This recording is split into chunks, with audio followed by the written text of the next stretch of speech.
हरे Krishna. Audio video clear இருக்கா மாதாஜி? இருக்கு மாதாஜி. ஓகேம்மா, தேங்க்யூ. 5 பேர் இருக்காங்க.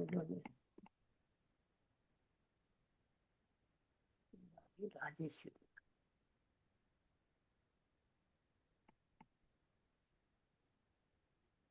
ஹரே கிருஷ்ணா. எல்லாருக்கும் அன்பான மாலை வணக்கங்கள். இஸ்கான் மங்களூர் சார்பாக ஐஷோபனிஷத்து ஸ்லோகங்கள் படிச்சுட்டு இருக்கோம். 5 ஸ்லோகம் படித்தாச்சு. இன்னைக்கு 6வது ஸ்லோகம் படிக்க போகிறோம். அதுக்கு முந்தைய ஒரு குட்டி ப்ரேயரோட ஸ்டார்ட் பண்ணிடலாம் கிளாஸை. நம ஓம் விஷ்ணுபதாய கிருஷ்ணப்ரேஷ்டாய பூதலே ஸ்ரீமதி பக்தி வேதாந்த சுவாமிநிதி நாமினே நமஸ்தே சரஸ்வதி தேவி கௌரவாணி பிரச்சாரிணே நிர்விசேஷ சூன்யவாதி பாश्चात्य தேசதாரிணே கிருஷ்ணாய வாசுதேவாய தேவகி நந்தராய ச நந்தகோபகுமாராய கோவிந்தாய நமோ நமக நம பங்கஜநாபாய நம பங்கஜமாலினே நம பங்கஜ நேத்ராய நமஸ்தே பங்கஜாங்கரியே. ஜெய் ஸ்ரீ கிருஷ்ணா சைத்தன்யா பிரபு நித்யானந்தா ஸ்ரீ அத்வைத கதாதாரா ஸ்ரீவாசாதி கௌர பக்த விருந்தா. ஹரே கிருஷ்ணா கிருஷ்ண கிருஷ்ணா ஹரே ஹரே ஹரே ராமா ராம ராமா ஹரே ஹரே. ஓம் நமோ பகவதே வாசுதேவாய. ஓம் நமோ பகவதே வாசுதேவாய. ஓம் நமோ பகவதே வாசுதேவாய. ஓம் ஞான திமிரந்தஸ்ய ஞானாஞ்சன ஷலாக்காய சக்ஷுருன்மீலிதம் என தஸ்மை ஸ்ரீ குருவே நமக.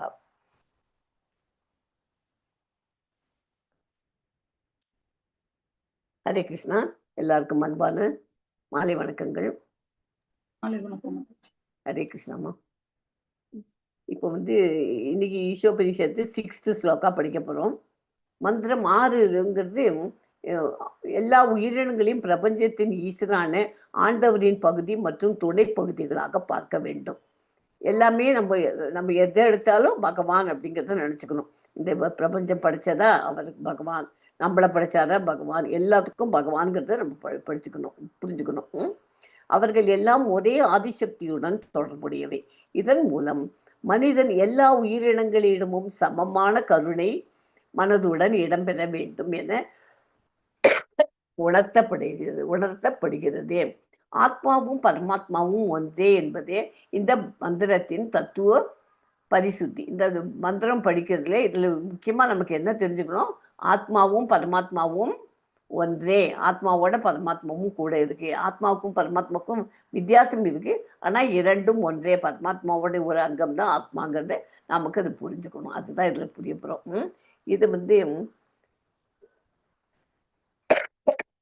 எஸ்து சிஷ்யத்தை பரமாத்மான சம்பிரோஷம எஸ்மத்ஜனா, அது ஸ்லோகத்தை படிக்கலாம். இப்போ அது ஆத்மாவும் பரமாத்மாவும் ஒன்றாக இருப்பதை உணர்ந்து எல்லா உயிரினங்களுக்கும் சமமான பார்வையுடன் கருணை கொண்டிருக்க உபதேசிக்குது. எல்லா உயிரையும் நம்ம சமமாக பார்க்கணும் அப்படி. நம்ம ஏற்கனவே பகவத்கீதையில் எப்படி படிச்சிருக்கோம்? யாருக்கா ஞாபகம் தான்? எல்லாரையும் சமமாக பார்க்கணும்னு சொல்லியிருக்கோமே. எந்த ஸ்லோகம் சொல்லியிருக்கோம்? அப்படி வித்யாபினய சம்பத்தி படிச்சிருக்கோமா? நல்லா படிச்சறிஞ்சு இவ்வாளாக இருக்கிறவெல்லாம் அவளும் எல்லாருக்கும் ஆத்மாவும் இருக்குது பரமாத்மாவும் இருக்குன்னு எல்லாரையும் அவள் ஒரே ஈக்குவலாக கண்ணோட்டத்தோடு தான் பார்ப்பாள் அப்படின்னு படிச்சிருக்கோம் இல்லையா? அந்த ஸ்லோகம் இப்போ வரும் ரெஃபரன்ஸ்க்கு.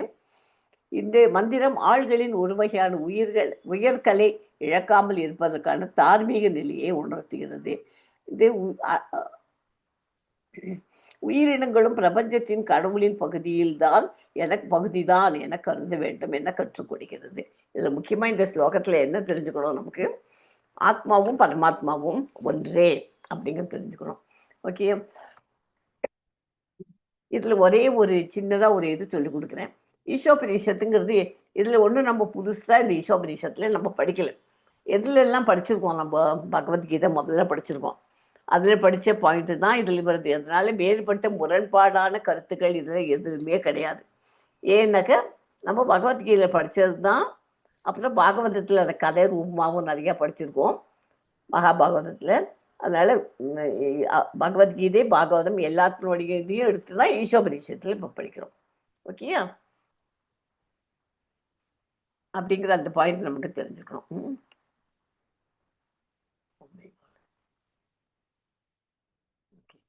இது வேதம் வழங்கும் அறிவு ஈஷோபனிஷத்துனா. ஓகே. மந்திரம் 1ல என்ன படிச்சோம்? கிருஷ்ணருடன் உறவில் செயல்படுவதன் மூலம் உயிரினங்கள் எவ்வாறு தங்கள் முழுமை உணர்வை மீண்டும் பெற முடியும் என்பதை மந்திரம் 1 விவரிக்கிறது. அதாவது இந்த செயல் அந்த மாதிரி செயலுக்கு என்ன பேரு? நம்ம ஒரு கொஸ்டின் ஆன்சரே படிச்சிருக்கோம். அப்போ ஞாபகம் இருக்கா? ஈஷாவாஸ்ய உணர்வுன்னா என்ன? கிருஷ்ணரோட உறவுல செயல்படும் உயிரினங்கள் எப்படி நம்மள முழுமை உணர்வை பெற முடியும் அப்படிங்கிறது தான் அந்த 1வது ஸ்லோகம் படித்தோம். ஈஷாவாஸ்ய உணர்வு. 2வது ஸ்லோகத்தில் என்ன படித்தோம்? ஈஷாவாஸ்ய கருத்தில் அதில் எப்படி செயல்படுறது, ப்ராக்டிக்கலாக எப்படி பண்ணுறது அப்படிங்கிறது பார்த்தோம். அதாவது கர்மவினையிலிருந்து விடுபட்டு முக்தி அடைந்த நிலையில் செயல்படுகிறார். இத்தகைய செயல்கள் மட்டுமே விடுதலைக்கான ஒரே வழிமுறையாகன்னு படித்தோம். 3வது ஸ்லோகத்தில் என்ன படித்தோம்? இறைவனின் உரிமையை அங்கீகரிக்க தவறி அதனால் விகர்ம வழியில் செயல்படுபவர்களை அந்த மாதிரி செயல்படுபவர்களுடைய தலைவிதியை மந்திரம் 3 விளக்கிது. அப்புறம் 4வது மந்திரம் அது என்ன பண்ணுறது? 4வது மந்திரம் அந்த மாதிரி 3வது மந்திரத்தில் படித்தது 4வது மந்திரம் இறைவனின் நிலையை புரிந்து கொள்ள முடியாததற்கு காரணத்தை மந்திரம் 4 விளக்குகிறது. பௌதிக கணக்கீடுகளுக்கு அப்பாற்பட்டவர், எனவே அவர் தன்னை வெளிப்படுத்தும் போது மட்டுமே அறியப்படுகிறார் அப்படின்னு படித்தோம். மந்திரம் 5 அது மறுபடியும் அந்த கண்டினியூஷன் 4 and 5 கண்டினியூஷன் இருக்கும் எப்போதுமே இந்த ஸ்லோகத்தில். இல்லை ஈஷோபனிஷத்தில் இறைவனுக்கு நினைத்து பார்க்க முடியாத சக்திகள் உள்ளன. அவை விரும்பாதவர்களுக்கு அவரை அறிய முடியாதாக ஆக்கின்றன. அவரை நம்ம கற்றுக்கணும் அப்படின்னு நினச்சாக்க நம்ம நிறைய நல்லாவே கற்றுக்கலாம். விரும்பாத வாழ்க்கெல்லாம் அதை அறிய முடியாததாக ஆகிறதுன்னு பார்த்தோம். மகாபாகவதத்தில் கிருஷ்ணர் எங்கும் காணக்கூடிய ஒருவரின் காட்சியை 6வது மந்திரம் விவரிக்கிறது. இந்த மந்திரம் என்ன சொல்றது?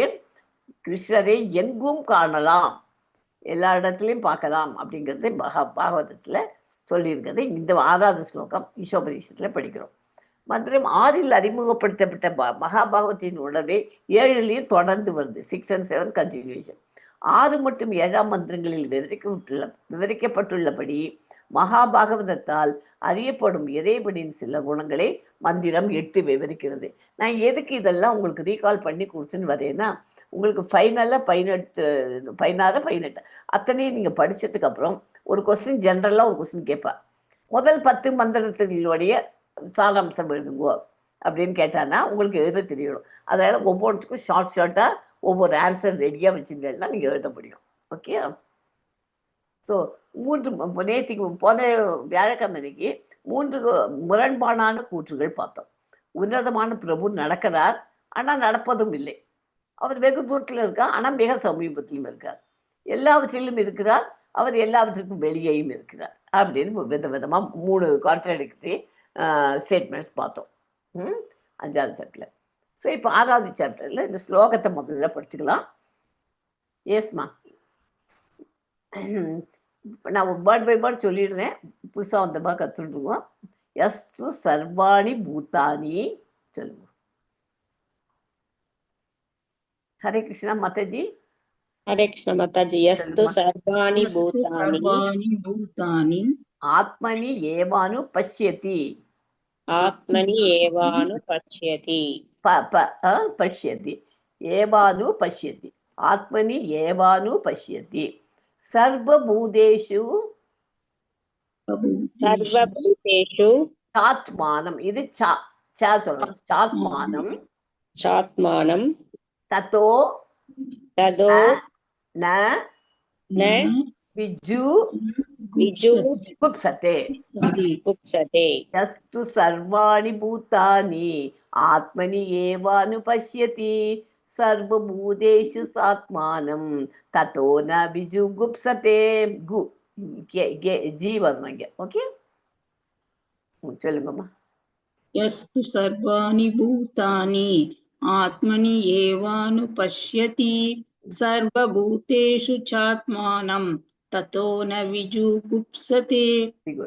S ma'am. Sivakami Mataji try பண்றீங்களா? ஓகே மாதாஜி. யஸ்து சர்வாணி பூதானி ஆத்மனி ஏவானு பஷ்யதி சர்வபூதேஷு சாத்மானம் ததோ ந விஜுகுப்சதே. ஹரே கிருஷ்ண மாதாஜி. ஹரே கிருஷ்ணம்மா. இன்னும் வேறு சந்திரமணி மாதாஜி படிக்கிறீங்களா? மாதாஜி. படிங்கம்மா, ட்ரை பண்ணுமா. यस्तु सर्वाणि भूतानि आत्मनि एवानुपश्यति सर्वभूतेषु सत्मानं ततो न विजुगुप्सते. தத்தா மாதாஜி, மீனாட்சி மாதாஜி ட்ரை பண்றீங்களா? ரவிசங்கரி மாதாஜி ஓகே மாதாஜி. ட்ரை யஸ்ஸு சர்வாணி பூதானி ஆத்மானி பூதானி இல்ல, பூத்தானி தா பூதானி ம். தானி ம். ஆத்மனி ஏவ தானி இல்ல, ஆத்மனி. ஆத்மனி ஏவனு பஷ்யதி சர்வ பூதேஷு சாத்மானம் ததே ந விஜிகுப்தஸ்ஸே குப்சத்தே. குப்சதே. இது இது வந்து சாத்மானம். சா படிக்காதுங்க, அது பேர் சா. இச்சு முன்னாடி சேர்த்துங்க, சா. சா. இது வந்து பஷ்யதி. ஓகே. இந்த இடத்துல இஷி பூஜை பஷ்யதி. பஷ்யதி. மற்றபடி ஓகே, நல்லா இருக்கு. ஓகே. லதா மாதாஜி ட்ரை பண்ணுமாமா? இந்த படிக்கிறேன் மாதாஜி. ட்ரை பண்ணுமா. यस्तु सर्वाणि भूतानि आत्मनि एवानुपश्यति सर्वभूतेषु सात्मानं. சா சொல்லாதே சொன்னேனே, சாத்து சொல்லுங்க. சா சா முன்னாடி ஒரு இச்சு சேர்த்துக்குவோம். சாத்மானம் சாத்மானம் ததோ ந விஜுகுப்சதே. குப்சத்தே. இதுல உங்களுக்கு ஏதாவது டவுட் வந்துன்னு வச்சுக்கலேன், இந்த இடத்துல இங்கிலீஷ்ல இருக்கு இல்லையா, அதை பார்த்துக்கோ. இந்த தத்தோ இருக்கு பாருங்க, அதனால இதை படிக்கச்சு தத்தோ டி டி தான் பண்ணணும். ஓகே. பிஜு பிஜு வந்துட்டு குப்சத்தே ஜி இருக்கு, அதனால ஜி போட்டீங்க, குப்சத்தையே படிச்சுக்கோ. ஓகேயா? இன்னும் யாரு படிக்காம இருக்கா? இன்னும் ட்ரை பண்ண மாறது. ஹரே கிருஷ்ணா. மீனாட்சி ட்ரை பண்ணுமா, ட்ரை பண்ணுமா. யஸ்து சர்வாணி பூதானி ஆத்மனி ஏவானுபஸ்யதி சர்வபூதேஷு சாத்மானம் ததோ ந விஜுகுப்சதே. ஹரே கிருஷ்ணா. ஹரே கிருஷ்ணாமா. யாராவது இருக்கா? அவ்வளவுதானே. ஓகே. ஹரே கிருஷ்ணா மாதாஜி. எஸ்மா, படிங்கம்மா. ராஜேஸ்வரி மாதாஜி படிமா. यस्तु सर्वाणि भूतानि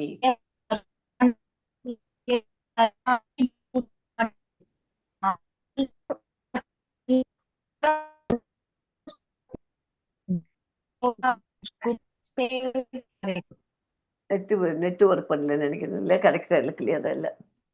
உங்களுக்கு சரியா வேலை காதுல.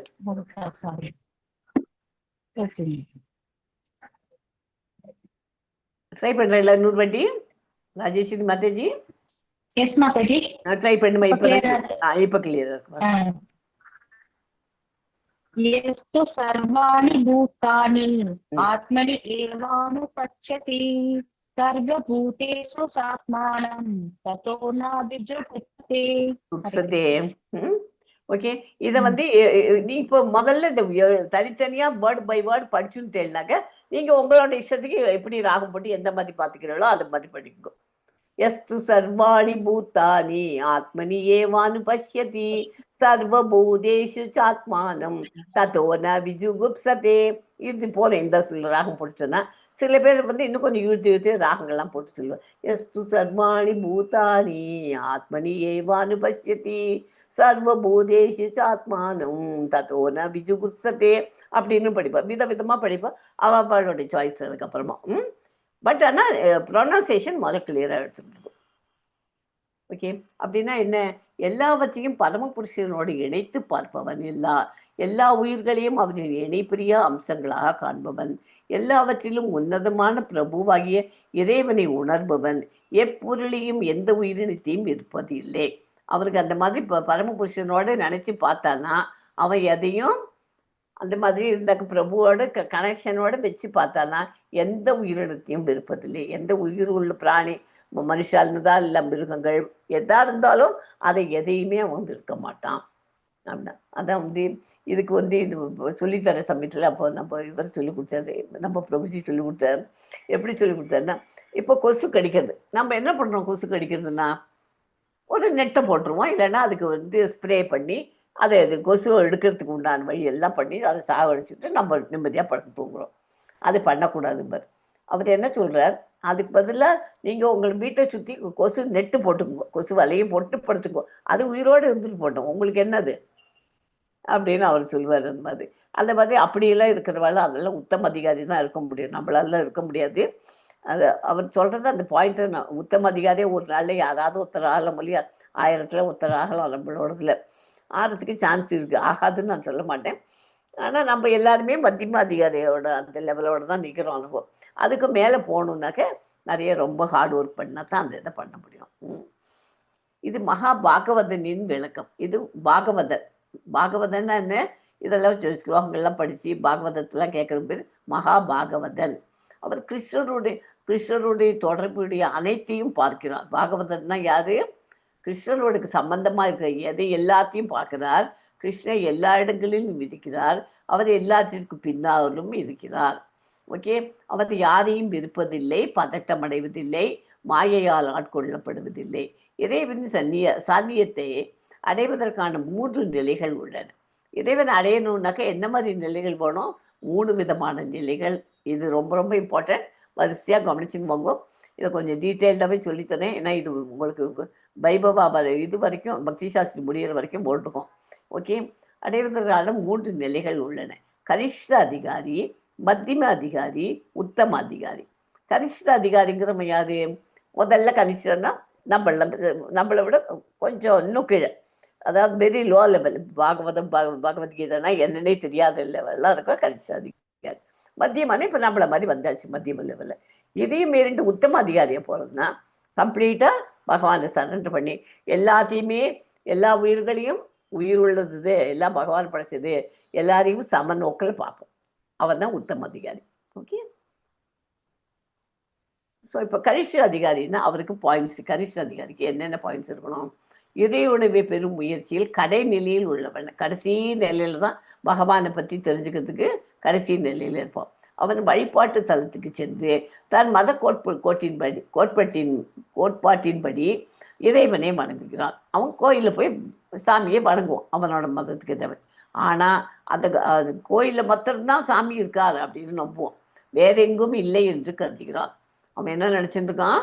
கோயிலில் மட்டும்தான் பகவான் இருக்கிறார், வேறு எங்கேயும் கிடையாதுன்னு நினச்சிக்கிறான். நல்லா நோட் பண்ணிக்கோங்க. கனிஷ்ட அதிகாரிக்கும் மத்தியம அதிகாரிக்கும் வித்தியாசம் என்னன்னு அப்புறமா கேட்குறச்சே இது பாயிண்ட் ஒன்று உண்டு. அவன் வழிபாட்டு தலத்தில் மாத்திரம்தான் பகவான் இருக்காருன்னு நினச்சிக்கிறான், வேறு எங்கேயும் கிடையாதுன்னு நினச்சிக்கிறான்.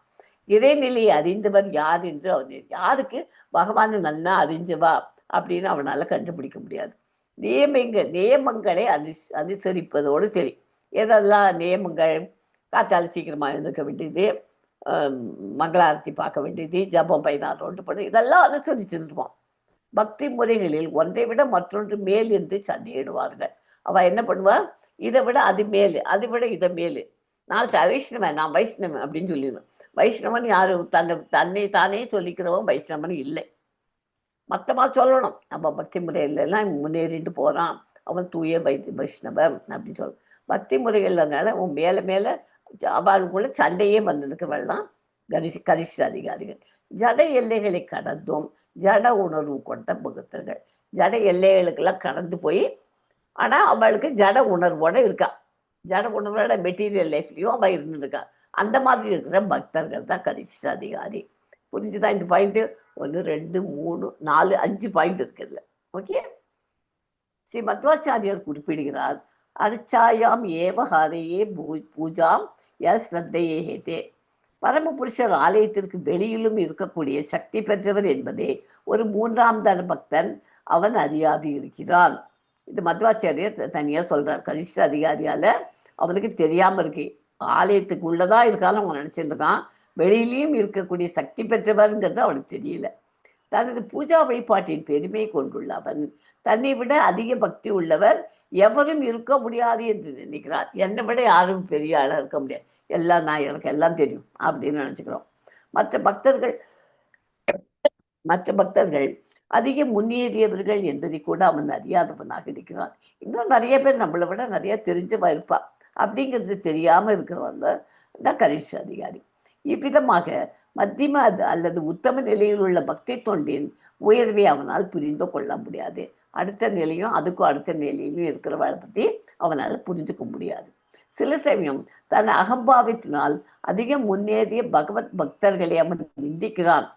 அவனுக்கு ரொம்ப அகம்பாவம், அதாவது ஈகோ, நான் பெரிய ஆள், எனக்கு எல்லாம் தெரியும். எனக்கு பகவத்கீதை தெரியும், 18 சாப்டர் படிச்சுட்டேன். நான் L1 படிச்சுட்டேன், L2 படிச்சுட்டேன், நான் இப்போ L3 படிச்சிருக்கேன், அரிசி பக்தி சாஸ்திரி எல்லாம் படிச்சிருக்கேன் அப்படின்னு அகம்பாவத்தோடு இருந்தேன்னாக்க அதனால அவன் என்ன பண்ணுறான், அந்த மாதிரி அகம்பாவத்தோடு வந்துட்டு அவன் மற்ற வாழையெல்லாம் நிந்திக்கிறான். யாரு? மத்தியம அதிகாரி அண்டு உத்தம அதிகாரி அவன் நிஷ்டிக்கிறான். அந்த மாதிரி நிஷ்டிக்கிறவன் அவன் உயர்நிலையை பற்றிய அறிவு அவனுக்கு கிடையாது. அந்த மாதிரி இருக்குது. அதெல்லாம் தான் கனிஷ்ட அதிகாரியோடைய இது கடைநிலை ஊழியர், இது அதிகாரிகள், பக்தர்கள். அடுத்தது 2வது மத்தியம அதிகாரி, உன்னத பிரபுவிடம் நாட்டம் கொண்டவர்கள். அவ பிரபுவிட்ட நாட்டம் இருக்கு, பிரபுவின் பக்தர்களிடம் காட்டுகிறார்கள். அவ பகவான்கிட்ட மாத்திரம் இல்லை, மற்ற டிவோட்டிஸ்கிட்டையும் அவள் ஃப்ரெண்ட்லியாக இருக்கா. இப்போ நம்மளாம் ஒரு அசோசியேஷன் ஃபார்ம் பண்ணிட்டு ஒருத்தர் ஹெல்ப் பண்ணிட்டு பார்த்துட்டு இருக்கோம் இல்லையா. நம்மளாம் 90% மத்தியம அதிகாரி அந்த குரூப்பில் தான் இருக்கிறோம். அதுலேயும் இருக்கோம், சமயத்தில் கனிஷ்டத்துக்கும் போயிட்டோம். நம்ம பிரபுவின் பக்தர்களிடம் காட்டுகிறார். அடுத்து இறைவனை பற்றி ஞானம் இல்லாதவர்களிடம் அப்பாவிகளிடம் கவனம் செலுத்துகிறார்கள். இந்த மத்தியம அதிகாரிகள் என்ன பண்ணுறா, பகவான்கிட்ட பற்றியே தெரியாத இருக்காளியா நிறைய பேர், அவாங்கிட்டுக்கு போய் கவனம் இது. இறையுடைய இல்லாத நாத்திகரைகளே காண்கிறார்கள். அவர்கள்லாம் பகவானே இல்லைன்னு சொல்லியிருக்காளியா, அந்த நாத்திகரைகளையும் அவள் பார்க்குறா. சூழ்நிலைக்கு தக்கவாறு நடப்பார்கள். அவள்லாம் சூழ்நிலைக்கு எப்படி சந்தர்ப்பம் இருக்கோ அதுக்கேற்ற மாதிரி அவளால் மாற்றிக்க முடியும். அதாவது நாத்திகர்களை பார்த்தாக்க அது நாத்திகர்களை யார் நம்மளோட பக்தி வழிக்கு கொண்டு வர முடியும் அப்படின்னு தெரிஞ்சவாளுக்கு மாத்திரம் அவள் சொல்லி கொடுத்து அவளை கொண்டு வருவா மத்தியம அதிகாரிகள்லாம். இல்லைன்னா அவளை விட்டுடுவாங்க நாத்திகர்களை, அவளை சரிப்பட்டு வராது. அவள்கிட்ட சும்மா ஆர்கியூ பண்ணிட்டு பேசிட்டு இருக்க மாட்டான். ஓகே, கடவுளை அன்பிற்குரியவனாக கருதி போற்றுகிறான். பக்தி தொண்டாற்றுபவர்களிடம் நட்பு கொள்கிறான். இறையுணர்வை தட்டி எழுப்ப முயற்சிக்கிறான். நாத்திகர்களிடமிருந்து விலகி இருப்பான். நாத்திகர்களிடம் போய் பேசுவோம், ஏதாவது அவள்கிட்ட பண்ண முடியும்னாக்கா அவளை நம்மளோட பக்தி தொண்டுக்கு கொண்டு வருவான். இல்லைனாக்கா அவளை விட்டு விலகியே இருப்பான்.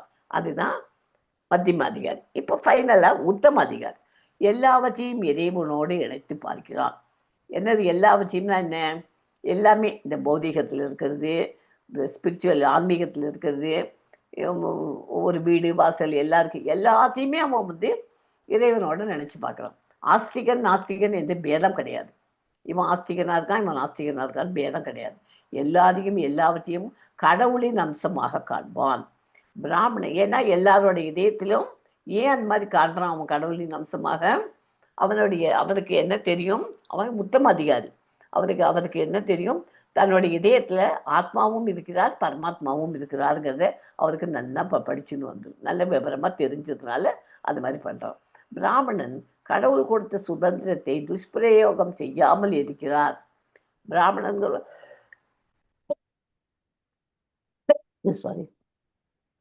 கடவுள் கொடுத்த சுதந்திரத்தை துஷ்பிரயோகம் செய்யாமல் இருக்கிறார் என்பதையும், சிறு துளியான நாய் கடவுள் கொடுத்த சுதந்திரத்தை துஷ்பிரயோகம் செய்யாமல் இருக்கிறது என்பதையும் பிராமணன் நாய் எல்லாரையும் சமமாக பார்க்கிறார். ஏன் பிராமணன் நாய் எல்லாரையும் சமமாக பார்க்கணும்?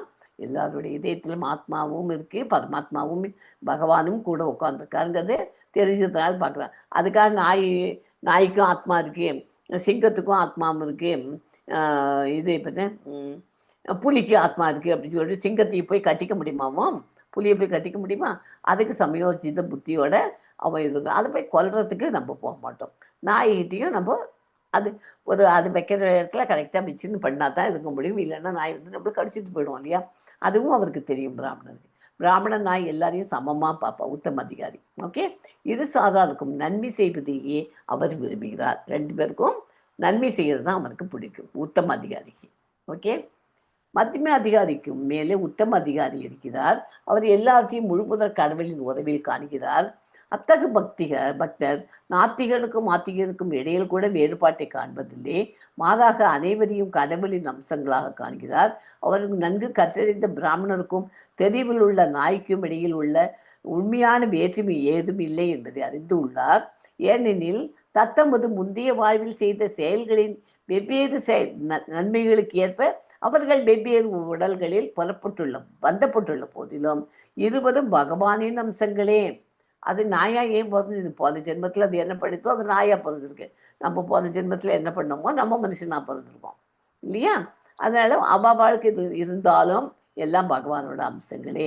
முழு முதற் கடவுளின் ஒரு அம்சமாகிய பிராமணன் பகவானால் தனக்கு வழங்கப்பட்ட சின்னஞ்சிறு சுதந்திரத்தை துஷ்பிரயோகம் செய்யவில்லை என்பதையும், நாயின் வடிவுள்ள மற்றொரு அம்சம் அந்த சுதந்திரத்தை துஷ்பிரயோகம் செய்ததால் இயற்கையின் சட்டங்களை தண்டிக்கப்பட்டு நாயின் உருவத்தினுள் அடைக்கப்பட்டுள்ளது உள்ளான் என்பதையும் அவர் காண்கிறார். ஓகே, அவரால் அதை பார்த்துக்க முடிகிறது. இது யார் இதெல்லாம்? உத்தம அதிகாரி. உத்தம அதிகாரி. ஸோ இது புரிஞ்சுது உங்களுக்கு? கனிஷ்க அதிகாரினா என்ன, மத்தியம அதிகாரி என்ன, உத்தம அதிகாரினா என்னன்னு தெரிஞ்சுதா? இப்போ கனிஷ்க அதிகாரிக்கு ஒரு எக்ஸாம்பிள் சொல்கிறேன் உங்களுக்கு. ஒரு குலாப் ஜாமுன் இருக்குன்னு வச்சுக்கோ. குலாப் ஜாமுன் எதில் போட்டு வச்சுருப்போம்? ஒரு சர்க்கரை சிரப்பில் தான் இருக்கும், சர்க்கரை பாக்கில் அது குலாப் ஜாமுன் இருக்கும். நம்ம சாப்பிடும்போது என்ன பண்ணுவோம்? அதுலேருந்து ஒரு ஸ்பூன் எடுத்து ஒரு குலாப் ஜாமுன் எடுத்து ஒரு பாத்திரத்தில் போட்டு வச்சுட்டு சாப்பிடுவோம். கொஞ்சம் போது சுகர் சிரப்பையும் போட்டு சாப்பிடுவோம். சில பேருக்கு சுகர் சாப்பிட்றது பிடிக்காது. அவெல்லாம் என்ன பண்ணுவாள்? அதை ஸ்க்வீஸ் பண்ணிவிட்டு சுகரை ஸ்க்வீஸ் பண்ணிட்டு சாப்பிடணும்னு குலாப் ஜாமுன் எடுத்து சாப்பிடுவாள். என்ன தான் பண்ணினாலும் அந்த சுகர் வந்து குலாப் ஜாமுனோட அந்த சுகர் இருக்க தான் இருக்குது. சுகருங்கிறது பௌதிகத்தை வச்சுக்குவோம். இது வந்து ஆன்மீகத்தில் இதில் வந்து அதை எடுத்து பண்ணால் கூட அந்த பௌதிகத்தில் தான் அவன் 90% கனிஷ்க அதிகாரி இருப்பாள். ஓகே, குலாப் ஜாமுன் ஞாபகம் வச்சுனால உங்களுக்கு கனிஷ்க அதிகாரிக்கு எழுத முடியும். Okay, understand? புரிஞ்சுதான் நான் சொன்னது? ஹரே கிருஷ்ணா. புரியுது மாதாஜி. குலாப் ஜாமுன் எக்ஸாம்பிள் உங்களுக்கு வந்து எப்படி புழிஞ்சு எடுத்தாலும் அதுல இனிப்பு இருந்துட்டே தான் இருக்கும். இனிப்பு இருந்துட்டே இருக்கும்ல. அந்த பாக்கி இருக்கிற சுகர் சிரப்பு எத்தனை இருக்கு, அந்த பௌதீகத்துல தான் அவன் நாட்டம் இருக்கான். அந்த சுகர் சிரப்புங்கிறது பௌதீகத்துல, அதுல தான் அவன் நாட்டத்தோட இருக்கான். அப்படி அதனால அவன் இருந்தா கூட அவன் அது இப்படி மேலே எடுத்தா கூட பௌதீகத்துல இருந்து மற்ற எல்லாத்தையும் விட்டுட்டு எடுத்தா கூட அவன் கூடவே அந்த சுகர் கூடவே அந்த சுகர் சிரப்பும் வருது இல்லை இல்லையா? அது என்னதான் புழிஞ்சு எடுத்தாலும் அதுக்குள்ளே இருக்கதான் இருக்கு. அது கனிஷ்ட அதிகாரிக்கு ஒரு எக்ஸாம்பிள் உங்களுக்கு நான் சொல்லிக் கொடுத்தேன். உத்தம அதிகாரியை போல் ஒருமை உணர்வு நட்புணர்வு கொண்டிருப்பதாக பாவனை செய்பவர்களை தவிர்ப்பது புறக்கணிப்பது தான் சிறந்தது. உத்தக அதிகாரி மாதிரி இருக்க இது பண்ணிட்டு பாவனை பண்றான் இல்லையா?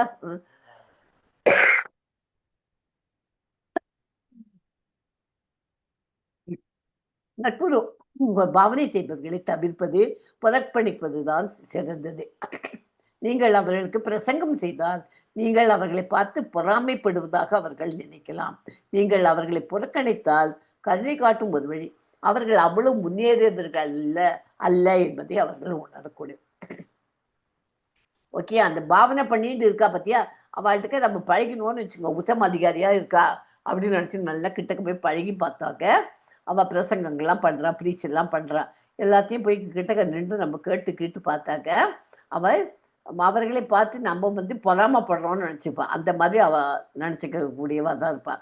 அவர்களை புறக்கணித்தால் சரி, அவளோட வேண்டாம், நமக்கு தெரிய வராது அப்படின்னா அவர்கள் அவ்வளவு முன்னேறியவர்கள் அல்ல என்பதை அவர்கள் உணரக்கூடாது. நம்ம அவளை விட்டுவிட்டு தள்ளி வந்துட்டோம்னாக்க, அவள் உத்தம அதிகாரியாக இல்லாமல் இருக்கா அப்படின்னாக்க நம்ம ஒதுங்கின்னு வந்துட்டோம்னாக்கா அவள் என்ன நினச்சிப்பா? இவள் வந்து நம்ம அவ்வளோ முன்னேறலை அப்படிங்கிறது அவளுக்கு தெரியும். அப்போதான் உத்தம அதிகாரிக்கு. ஓகே, இது ஜஸ்ட் ஒரு இது. ஓகே, பகவத்கீதை 18வது சாப்டர்ல 54வது ஸ்லோகம். பிரம்மபூத பிரசன்னாத்மா ந சோச்சதி ந காஞ்சதி சம்ஹ சர்வேஷு பூதேஷு மத் பக்திம் லபதே பதம் அப்படின்னு ஒரு ஸ்லோகம் படித்தோம். ஞாபகம் இருக்கா? அந்த ஸ்லோகத்தின் தமிழ் வளம் என்னன்னா, பிரம்மத்துடன் ஒன்றிணைந்த அமைதியான ஆன்மா கொண்ட ஒருவர் வருத்தப்படாமலும் எதையும் விரும்பாமலும் இருப்பார். அவர் எல்லா உயிர்களிடத்தும் சமமாகி இறுதியில் பரமசக்தி பக்தியே அடைகிறார். அவரால் அடைய முடியும். அவர் எப்படி இருப்பார்? எதை பற்றியும் கவலைப்பட மாட்டார், வருத்தப்பட மாட்டார். இப்போ நம்மளாம் என்ன பண்ணுவோம்? ஏதாவது ஒன்று நினச்சிப்போம், அந்த காரியம் நடக்கலை அப்படின்னாக்க நான் உங்களுக்கு நான் L1 எடுக்கிறச்சு அந்த இந்த இது வரைச்சி சொல்லி கொடுத்துருக்கேன். ஹஸ்பண்ட் ஒய்ஃப் 2 பேர் இருக்கா ஒரு வீட்டில். ஹஸ்பண்ட் சொன்னேன், நீ ரெடியாகவே சாயங்காலம் இன்றைக்கி பிக்சர் போகலாம் அப்படின்னு. இன்றைக்கி இல்லை, ஒய்ஃப் வந்து பேசாமல் அவள் 2 பேரும் ஒன்றும் சொல்லலை. அவன் காத்தாலுக்கு ஹஸ்பண்டுக்கு சாப்பாடு பிரேக்ஃபாஸ்ட் கொடுக்குறான். ஒரே சந்தோஷமாக ஒய்ஃப் சொல்லி அவன் ஆஃபீஸ்க்கு அனுப்புகிறான். அவன் ஆஃபீஸ் போகிறான். ஆஃபீஸ் போன உடனே அவன் ஆஃபீஸில் போனாக்கா அவனுக்கு என்ன வேலையோ என்ன டென்ஷனோ அவன் மாட்டுக்கும் உட்காந்துருக்கான். ஒய்ஃபு ஐயோ சாயங்காலம் ஹஸ்பண்ட் வருவார், இன்னைக்கு வந்தோடனே இன்னைக்கு வெட்டிங் டே, எங்கே சாப்பிட அழைச்சின்னு போகிறாரோ, எங்கே எந்த சினிமாவுக்கு புக் பண்ணி அழைச்சின்னு போகிறாரோ, என்ன பண்ண போகிறாரோ அப்படின்ட்டு ரொம்ப சந்தோஷமாக அவன் வீட்டில் உட்காந்துட்டு அவன் மாட்டுக்கு இன்னைக்கு டின்னரே பண்ண வேண்டாம் இன்னைக்கு அப்படின்னு அதுவும் பண்ணாத அவன் மாட்டுக்கு ரொம்ப ஜாலியாக உட்காந்துருக்கான். அவன் மாட்டுக்கும் கம்ப்ளீட் ட்ரீம் லேண்டில் உட்காந்துருக்கான். ஹஸ்பண்ட் பாவம் அவன் ஆஃபீஸில் அத்தனை வேலையும் செஞ்சுவிட்டு அவன் அங்கேருந்து திரும்பி வீட்டுக்கு வர சம்பாதிச்சு அவனுக்கு வரச்சே மணி 10 ஆயிடுது. 10 மணி ஆயிடுது. அப்போ அந்த மாதிரி 10 மணி ஆனது என்ன ஆகுது, ஒய்ஃப் அங்கேருந்து பார்த்துட்டு முழிச்சுன்னு இருக்கா. இன்னைக்கு சாப்பாடு பண்ணலையா, என்ன சாப்பாடு அப்படின்னா, நான் இது வரைக்கும் பண்ணலை சாப்பாடு. அப்படியா, அப்போ எதா பண்ணு, எனக்கு ஆஃபீஸில் நிறைய டென்ஷன், ரொம்ப வேலை ஜாஸ்தியாக போயிடுது அப்படின்னு. அப்போ கிடுன்னு போய் ஏதோ சிம்பிளாக ஒரு உப்புமாவு ஏதோ பண்ணி கொடுத்துட்டு ஏதோ படுத்துக்க போகிறேன். படுத்துக்க போகிறதுக்கு முன்னாடி அவள் ஒய்ஃப் பேசவே இல்லை. ஏன் பேசாமல் இருக்கு, என்ன ஆச்சு உனக்கு, நான் என்ன அப்படி. அதுக்கு அவன் சொல்கிறான், இன்றைக்கி நம்மளோட வெட்டிங் டே, நீ என்ன கிஃப்ட்டு நீங்கள் வாங்கிட்டு வர போகிறீள், நீங்கள் எங்கே கூட்டின்னு போக போகிறீள், என்ன பண்ண போகிறீள் அப்படிங்கிறதுக்கு உட்காந்து நான் காத்தாலேருந்து ட்ரீம் பண்ணிகிட்டு இருக்கேன்.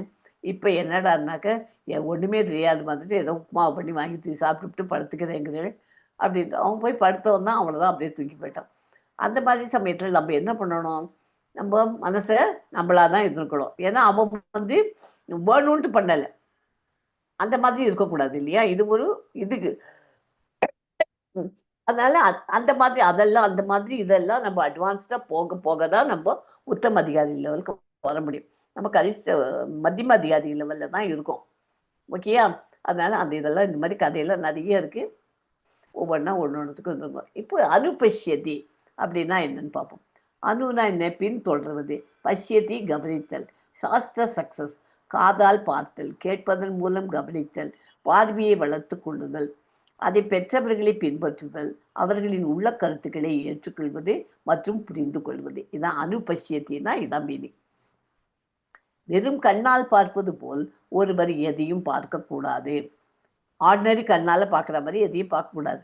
மாறாக உயர்ந்த பார்வை கொண்ட ஞானிகளான முந்தைய ஆச்சாரியார்களே, ஞானின தத்வ தர்ஷினர், அந்த மாதிரி அதை வச்சுட்டு பின்பற்ற வேண்டும். ஒரு உயர்ந்த மூலத்திலிருந்து பகவானால் பேசப்பட்ட வேத ஞானத்திலிருந்து கேட்காவிட்டால் ஒருவர், அது மாதிரி கேட்காவிட்டால் ஒருவர் சரியாக பார்க்க முடியாது. இது சப்த பிரம்மம் வெளிப்பாடு, சப்த பிரம்ம வெளிப்பாடு. ஆச்சாரியார்களின் வார்த்தை மற்றும் சாஸ்திரங்கள் ஒரே மாதிரியானவை. ஓகேயா, அதனால சாஸ்திரங்கள்ல என்ன சொல்லியிருக்கோ அது மாதிரி சொல்லிட்டு அதை உயர்ந்த ஞானிகள் கொண்ட முன்னே நமக்குன்னு ஒரு சிஷ்ய குரு இருக்கணும். அந்த ஆச்சாரியர்கள்லாம் சொல்லி கொடுக்கறத வச்சு அதை வச்சு நம்ம பின்பற்றி நம்ம பண்ண வேண்டும், பின்பற்ற வேண்டும். எல்லாம் நம்ம படித்ததான், பகவத்கீதையில் படிச்சிருக்கோம், பாகவதத்துலேயும் அதே தான் ஈஷோபனிஷத்தும். ஓகே, இந்த 6வது அத்தியாயத்தில் மந்திரத்தில் முறையாக காண வேண்டும் என்று தெளிவாக குறிப்பிடப்பட்டுள்ளது. அதாவது ஒருவன் பக்குவமடைந்த குருமார்களை, முந்தைய ஆச்சாரியார்களை பின்பற்ற வேண்டும். இது தொடர்பாக அனுபஷ்யதி என்னும் அந்த நோட் பண்ணிக்கோங்க. அனுபஷ்யதி இம்பார்ட்டன்ட் வேர்டு. இப்போ அனுபஷ்யதி என்னும் சம்ஸ்கிருத சொல் பயன்படுத்தப்பட்டுள்ளது. அனு என்றால் பின்பற்றுதல், பஷ்யதி என்றால் முறையாக கவனித்தல் என்று பொருள்படுகிறது. எனவே அனுபஷ்யதி என்றால் ஒருவன் தனது வெளிப்புற கண்ணில் பார்ப்பது போல் பார்க்கக்கூடாது என்றும் முந்தைய ஆச்சாரியார்களை பின்பற்ற வேண்டும் என்றும் பொருள்படுகிறது. நம்மளா பார்க்கறதே ஒரு மாதிரி தெரியும், அந்த ஆச்சாரியர்கள்லாம் சொல்லி கொடுத்ததை ஃபாலோ பண்ணோம்னா அது வேற மாதிரி புரிஞ்சுப்போம். நம்ம பௌதிக குறைபாட்டின் காரணத்தினால் வெளிப்புற கண்களால் எதையும் முறையாக காண முடியாது. உயர்ந்த மூலத்திடமிருந்து செவியுறாத பட்சத்தில் ஒருவனால் முறையாக காண முடியாது. சாட்சாத் பகவானால் பேசப்பட்ட வேத ஞானமே அறிவிற்கான மிக உயர்ந்த மூலமாகும். ஓகே, ஸோ 2 நிலையில பார்க்கும் தெரியும். இப்போ பக்கத்துல ஒரு யானை இருக்கு, அதுக்கு யானைக்கு எத்தனை கால் இருக்கு? 4. நல்லா பாருங்க, எத்தனை கால் இருக்கு பாருங்க. 5 கால் தெரியுற மாதிரி இல்லை பார்த்தாக்க, 5 கால் தெரியுற மாதிரி இருக்கு. ஆனா அதுக்கு 4 கால். நம்ம எப்படி பார்க்குறோமோ அந்த கண்ணோட்டத்தில் தான் தெரியும். நமக்கு யானைக்கு 4 கால் தெரியும், இல்லைன்னா டக்குன்னு பார்த்தா 5 கால் மாதிரி தான் இருக்கு பாருங்க. தும்பிக்கையில் அல்ல, காலே 4 5 தெரியுற மாதிரி ஒரு இது வந்திருக்கு பாருங்க, இமேஜ் அப்படி கிரியேட் பண்ணியிருக்கா. அதாவது நம்ம பார்க்கறது அப்படியே அதே தான் இது இருக்குல்ல.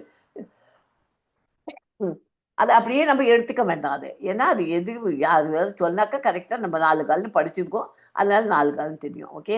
நான் பார்ப்பது seeing things with the heart, accepting கேட்கிறேன், ஏற்றுக்கொள்கிறேன், இதயத்தால் பார்ப்பது, அதிகாரத்தை ஏற்றுக்கொள்வது என்பது பார்ப்பதற்கான ஒரு வழியாகும். ஓகே. இந்த ஜட உலகில் நாம் காணும் பல விஷயங்களில் நமது கண்ணோட்டம், நமது அணுகுமுறை ஆகியவற்றை பொறுத்தது. எதுக்குமே நமக்கு பார்க்குறதுலோட அனுமுறை. இப்போ 2 பேர் இருக்கா, நமக்குள்ளே 2 ஃப்ரெண்ட்ஸ் இருக்கான்னு வச்சுக்கோங்களேன். அதில் பார்த்தா ஒருத்தருக்கு ஒருத்தர் கண்டா பிடிக்காது. அப்படின்னா நம்ம என்ன பண்ணுறோம், அவன் ரொம்ப மோசம்ப்பா அப்படின்னு சொல்லிக்கிறோம். ஆனால் இன்னொருத்தர் சொல்கிறா, நம்ம 2 பேர் பேச இல்லை அவையோ அவன் ரொம்ப நல்லவோ அப்படிமா. எதா இருந்தாலும் நமக்கு அணுகுமுறை யார் அவகிட்டக்கு அணுகி பார்த்து பண்ணுறாளோ அதை பொறுத்தது. இதயத்தின் நிலைக்கு ஏற்ப நாம் உணர்கிறோம். புரியுறதா? நுண்ணறிவு என்பது விஷயங்களை சரியான கண்ணோட்டத்தில் யதார்த்தத்தில் உணரும் திறன். நுண்ணறிவுனா என்ன? விஷயங்களை சரியான கண்ணோட்டத்தில் யதார்த்தத்தில் உணரும் திறன். ஓகே. இந்த 2 நிலைகள் பார்க்கும் திறன், இது தெரிஞ்சிருக்கணும். அப்புறம் பகவத்கீதையில் அத்தியாயம் 5 வசனம் 18,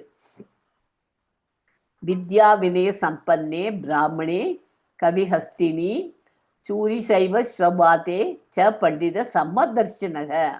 சமதர்ஷனகன்னு எல்லாரையும் சமமாக பார்க்கிறார். தர்ஷனம்னா பார்க்கறது. உண்மையில் கற்றறிந்தவர்கள் தெய்வீக அறிவு கண்களால் ஒரு பிராமணர், ஒரு பசு, ஒரு யானை, ஒரு நாய் மற்றும் ஒரு நாயை தின்னும் ஒருவனை சமமாக பார்வையுடன் காண்கிறார்கள் இல்லையா? அதனால உண்மையாக கற்றறிந்தவர்கள்லாம் உத்தம அதிகாரி. அவள்லாம் இவளையில் ஒரு ஈக்குவலாக தான் பார்க்குறா. ஏன்னா எல்லாரோட இதயத்திலும் ஆத்மாவும் இருக்கிறார், பரமாத்மாவும் இருக்கிறார். அவளுக்கெல்லாம் அது புரிஞ்சு தெரிஞ்சு பண்றார். ஓகே. இந்த ஸ்லோகமும் ஞாபகம் வச்சுக்கோ. 18 chapter 5 18th ஸ்லோகா. ஓகே. எஸ்மா, யார் ஸ்லோகம் படிக்கிறீர்கள்? ஸ்லோகம் படிச்சுட்டு பொருளையும் படிங்க, அப்புறம் விளக்குவரை படிக்கலாம். நான் படிக்கிறேன் மாதாஜி. படிமா. யஸ்து சர்வாணி பூதானி ஆத்மனி ஏவானுபஸ்யதி சர்வபூதேஷு சாத்மானம் ததோ ந விஜுகுப்சதே. ஹரே கிருஷ்ணா. ஹரே கிருஷ்ணா. நம்ம பொருளையும் படிச்சிருக்கோம். எல்லாவற்றையும் பரமபுருஷனோடு இணைத்து பார்ப்பவன், எல்லா உயிர்களையும் அவரின்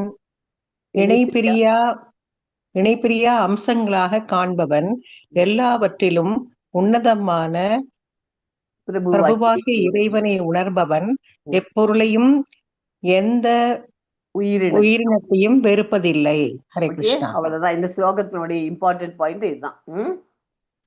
யாராவது வேற யாராவது விளக்க வரை படிக்கமா? படிக்கிறோம் மாதாஜி. எல்லாவற்றையும் பரமபுருஷனான முழுமுதற் கடவுளோடு இணைத்து பார்க்கும் மகானான மகாபாகவதனை இந்த மந்திரம் வர்ணிக்கிறது. உன்னதமான பிரபுவாகிய இறைவனின் சாநியத்தை உணர்வதற்கான 3 நிலைகள் உள்ளன. கனிஷ்ட அதிகாரி எனப்படுபவன் இறையுணர்வை பெறும் முயற்சியில் கடைநிலையில் நிற்பவன். அவன் ஆலயம், சர்ச், மசூதி போன்ற ஒரு வழிபாட்டு தலத்துக்கு சென்று தன் மத கோட்பாட்டின்படி இறைவனை வணங்குகிறான். இப்படிப்பட்ட பக்தன் இறைவன் தான் வணங்கும் தலத்தில். ஒரே நிமிஷம். இதுல மகாபாகவதன் அப்படின்னா யாரு? மகாபாகவதனா எல்லாவற்றையும் பரமபுருஷனான முழுமுதற் கடவுளோடு இணைத்து பார்க்கும் மகான், அவன் தான் மகாபாகவதனன். ஓகே.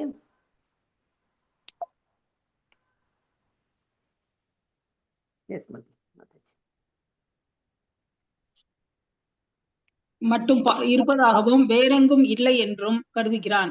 யார் பக்தி தொண்டின் எந்த நிலையில் இருக்கிறார் என்றோ, இறைநிலையை உணர்ந்திருப்பவர் யார் என்றோ அவன் அறிய இயலாதவன். இப்படிப்பட்ட பக்தர்கள் வழக்கமான நியமங்களை அனுசரிப்பதோடு சரி, பக்தி முறைகளில் ஒன்றை விட மற்றொன்று மேலானதென்று இவர்கள் தமக்குள் சண்டையிட்டுக் கொள்வதும் உண்டு. உண்மையில் இந்த கனிஷ்ட அதிகாரிகள் ஜட எல்லைகளை கடந்து ஆன்மீக தலத்தை அடையும் முயற்சியில் ஈடுபட்டிருந்தும் ஜட உணர்வு கொண்ட பக்தர்களாகவே இருக்கிறார்கள். இறையுணர்வை பெறும் முயற்சியில் இரண்டாவது படியில் நிற்பவர்கள் மத்தியம அதிகாரிகள் எனப்படுகிறார்கள். இவர்கள் 4 நியமங்களை அனுசரிக்கிறார்கள். முதலில் அவர்கள் உன்னதமான பிரபுவிடம் நாட்டம் கொண்டவர்கள். பின்னர் பிரபுவின் பக்தர்களிடம் காட்டுகிறார்கள். அடுத்து இறைவனை பற்றிய அறிவில்லாத அப்பாவிகளிடம் கவனம் செலுத்துகிறார்கள்.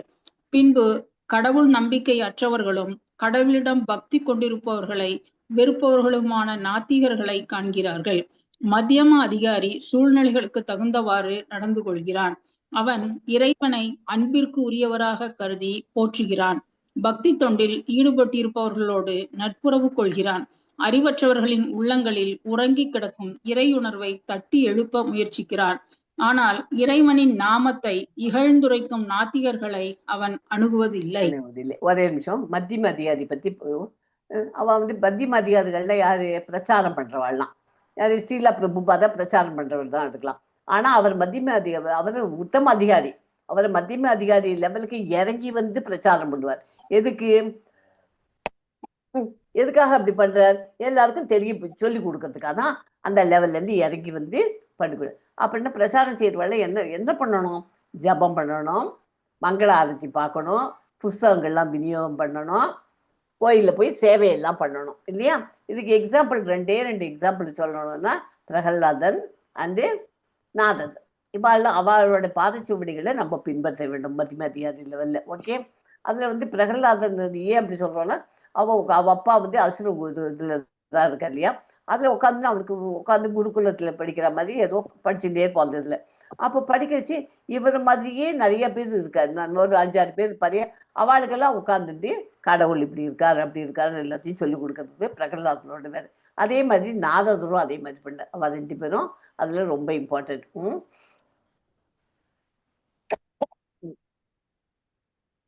அவ பகவத்கீதை, பாகவதம் இதெல்லாம் பிரசாரம் செய்ய அந்த இதுல தீவிரமா இருப்பா.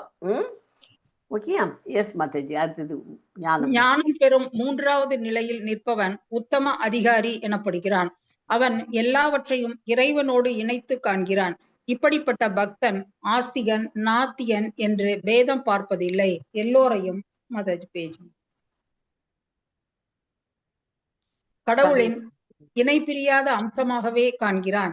மகா பண்டிதனான பிராமணனும் ஒரு தெரு நாயும் பௌதிக இயற்கையின் குணங்களுக்கு ஏற்ப வேறுபாடான உடல்களை பெற்றிருந்தாலும் இரண்டுமே இறைவனின் அம்சங்கள் என்பதால் அவற்றிற்கிடையே எவ்விதமான வித்தியாசமும் இல்லை என்பதை உத்தம அதிகாரி அறிந்திருக்கிறான். இறைவனின் ஒரு சிறு துளியான அந்த பிராமணன் இறைவனால் அளிக்கப்பட்ட சிறு இயக்க சுதந்திரத்தை துஷ்பிரயோகம் செய்யாமல் இருந்திருக்கிறான் என்பதையும், இறைவன் மற்றுமொரு சிறு துளியான அந்த நாய் தனக்கு அளிக்கப்பட்டிருந்த சுதந்திரத்தை துஷ்பிரயோகம் செய்த காரணத்தினால் இயற்கையின் விதிகளின்படி தண்டிக்கப்பட்டு அறிவு சூன்யமான உருவை பெற்றிருக்கிறது என்பதையும் அவன் தெரிந்திருக்கிறான். பிராமணன் நாய் ஆகிய இரு சாரரின் செயல்களை பற்றி கவலைப்படாமல் இரு சாராருக்கும் நன்மை செய்வதையே உத்தம அதிகாரி விரும்புகிறான். அவன் கற்றறிந்த பக்தனாகையால் ஜட உடலின் இயல்புகளை புறக்கணித்து உயிரினங்களில் காணப்படும் ஆன்மீக பொறியால் கவரப்படுகிறான். உத்தம அதிகாரியைப் போல ஒருமை உணர்வு அல்லது நட்புறவு கொண்டிருப்பதாக பாவனை செய்யும் பொய்யான கொடை வள்ளல்களையும் உண்மையில் உடலை சார்ந்த தளத்தில் தன்னலத்திற்காக செயல்படுபவர்களே யாவரும் கேளீர் என்ற தத்துவம் உத்தம அதிகாரிகளிடமிருந்து கற்கப்பட வேண்டியது ஒன்றாகும். தனிப்பட்ட ஆத்மாவையும் எங்கும் நிறைந்த உன்னதமான இறைவனின் விரிவாற்றலான உயர் ஆத்மாவையும் சரிவர புரிந்து கொள்ளாத ஒரு மூடனிடம் இருந்தது அல்ல. அவனிடமிருந்து கத்துக்கிறதை விட கத்துக்கிறது இல்லைன்னு அர்த்தம். எதையும் நன்றாக கவனிக்க வேண்டும் அல்லது பார்க்க வேண்டும் என்று இந்த மந்திரத்தில் தெளிவாக சொல்லப்பட்டுள்ளது. அதாவது ஒருவன் பக்குவமடைந்து குருவான ஆச்சாரியாரை பின்பற்ற வேண்டும் என்பது கருத்து. இதை எடுத்துச் சொல்வதற்காக பயன்படுத்தப்பட்டுள்ள பொருத்தமான சம்ஸ்கிருத சொல் அனுபஷ்யத்தி. என்பது. பஷ்யதி என்றால் கவனித்தல் அல்லது பார்த்தல். இதன் பொருள் ஒருவன் தன் சாதாரண கண் கொண்டு எதையும் பார்க்க முயல வேண்டும் என்பதல்ல. உயர்வான மூலத்திலிருந்து அறிவை பெற்றிருந்தால் ஒழிய சரியாக பார்க்க கவனிக்க முடியாது. மிக உயர்ந்த மூலம் இறைவனின் திருவாயிலிருந்து பிறந்துள்ள வேத ஞானமே. வேத உண்மைகள் சிஷ்ய பரம்பரை முறையில் இறைவனிடமிருந்து பிரம்மாவுக்கும், பிரம்மாவிடமிருந்து நாரதருக்கும், நாரதரிடமிருந்து வியாசருக்கும், வியாசரிடமிருந்து பற்பல சிஷ்யர்களுக்கும் வந்துள்ளன. முந்தைய யுகங்களில் வாழ்ந்தவர்கள் நல்ல அறிவாளிகளாகவும் கூர்மையான ஞாபக சக்தி உள்ளவர்களாகவும் விளங்கியதால் வேதங்களின் கருத்துக்களை எழுதி வைக்க தேவையில்லாமல் இருந்தது. அதிகாரம் பெற்ற ஆன்மீக குருவிடமிருந்து ஒருமுறை கேட்டறிந்த மாத்திரத்திலேயே வேத கட்டளைகளை மனதில் ஏற்று நடக்க அவர்களால் முடிந்தது. அவெல்லாம் அந்த மாதிரி அந்த காலத்துல பண்ண முடிஞ்சுது. நம்மளாலாம் இப்ப அப்படி பண்ணி நம்ம புத்தகத்துல எல்லாம் படிச்சுட்டு அப்படிதான் பண்ணோம். ஆன்மீக குருவிட்டமிருந்து கேட்ட ஒரு வாட்டி கேட்டுட்டாச்சுன்னா அதை அப்படியே ஃபாலோ பண்ணிட்டு அப்படியே பண்ணுவா. படிங்கம்மா. வெளிப்படுத்தப்பட்டுள்ள வேதங்களுக்கு இக்காலத்தில் பல பாஷ்யங்கள் உள்ளன. ஆனால் இவற்றில் பெரும்பாலானவை வேத ஞானத்தை முதலாக வழங்கிய ஸ்ரீல வியாசதேவரின் சிஷ்ய பரம்பரையில் வந்தவை அல்ல.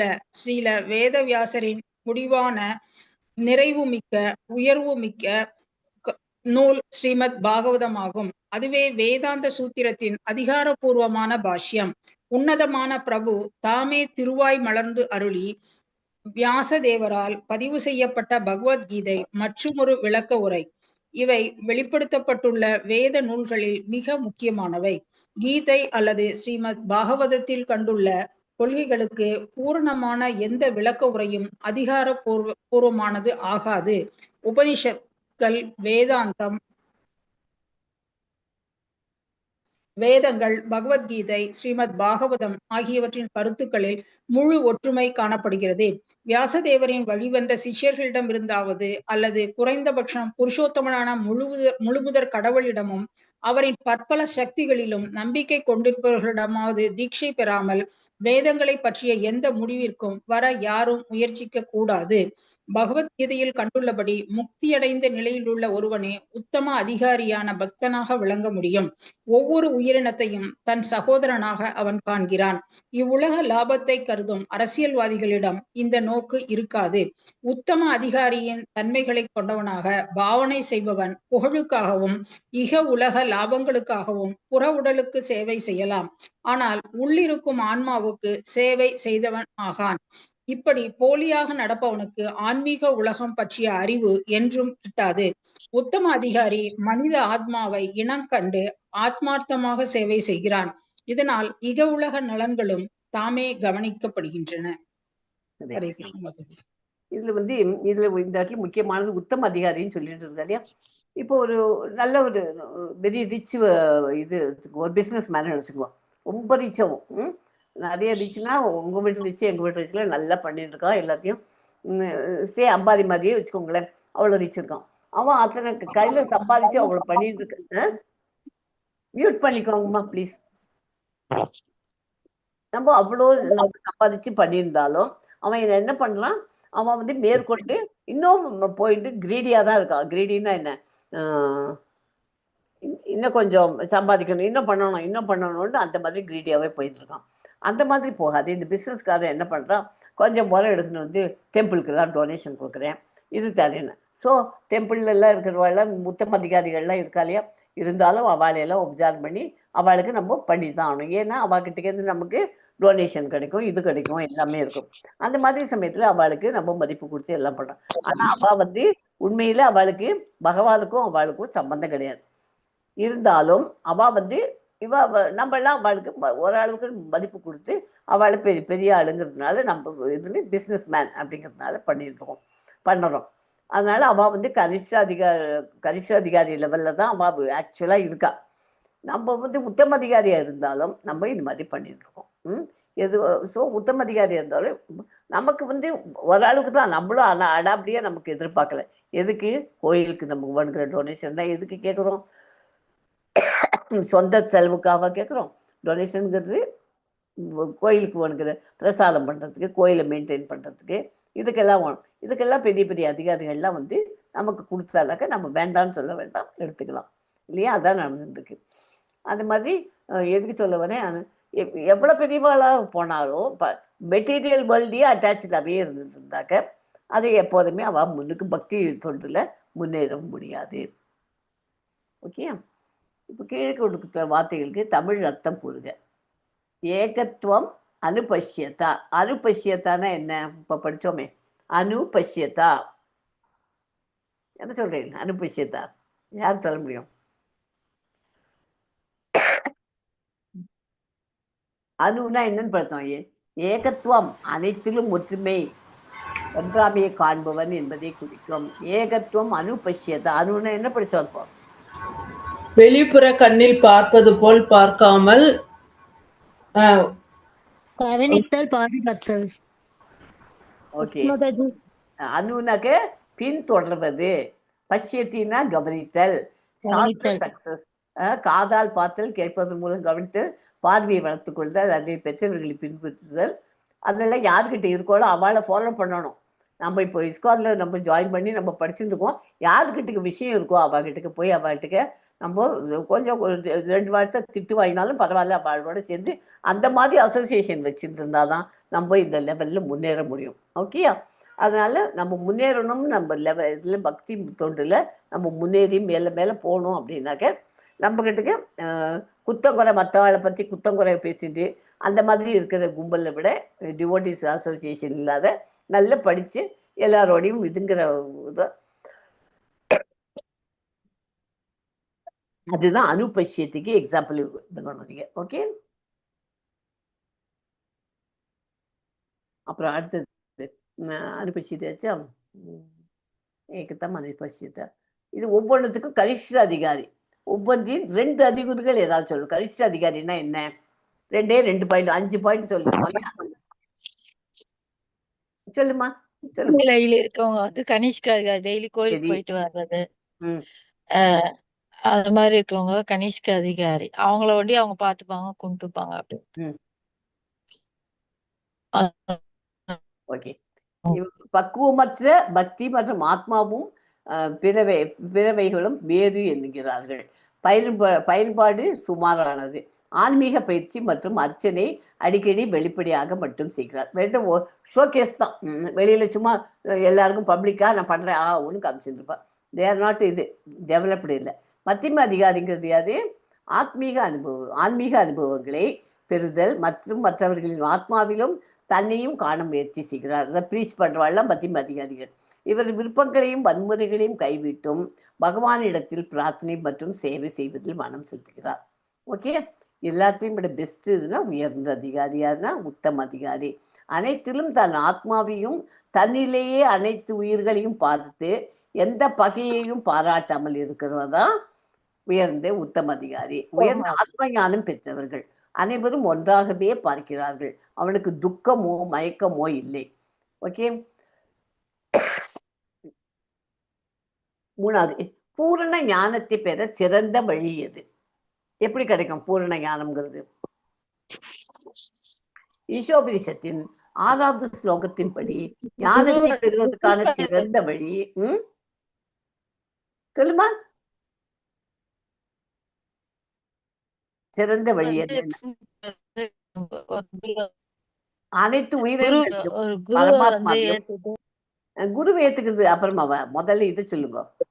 எல்லாரையும் ஈக்குவலா பாக்குறது, சம நோக்கில் பாக்குறது தான் ஞானத்தை பெறறதுக்கு சிறந்த வழி. ஒருவன் அனைத்து உயிரினங்களிலும் பரமாத்மாவையும் தனது ஆத்மாவையும் பரமாத்மாவின் எல்லா உயிரினங்களையும் காண்பதாகும். இந்த நெறியை அடைபவன் எவரையும் வெறுக்க மாட்டார். அவனுக்கு விருப்பே கிடையாது. எனக்கு அவங்கள பிடிக்காது இவங்களை பிடிக்காது அப்படின்லாம் சொல்ல மாட்டான். யாரு? இந்த அனைத்து இதையும் பார்த்து ஈஷோபனிஷத்துல இந்த ஸ்லோகத்தில் கடைசி ஞானத்தை பிறக்கிறது சிறந்த வழி உத்தம அதிகாரியா இருக்கிறவாள்லாம் இருக்கார் இல்லையா, அவெல்லாம் எவரையும் வெறுக்க மாட்டார்கள். ஓகே, ஹரே கிருஷ்ணா.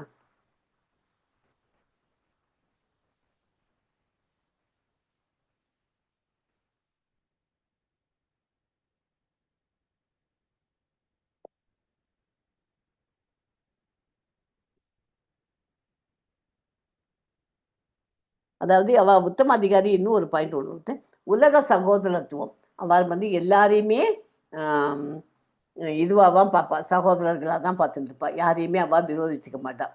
ஓகேயா? விரோதிச்சுக்க மாட்டான்னா அவளுக்கு எனிமீஸே கிடையாது. உத்தம அதிகாரி ஆகிட்டானாக்கா எனிமீஸ் இல்லாதவா. ஓகே, ஹரே கிருஷ்ணா. ஏதாவது டவுட்ஸ் இருக்கா? க்ளோஸ் பண்ணிடலாமா?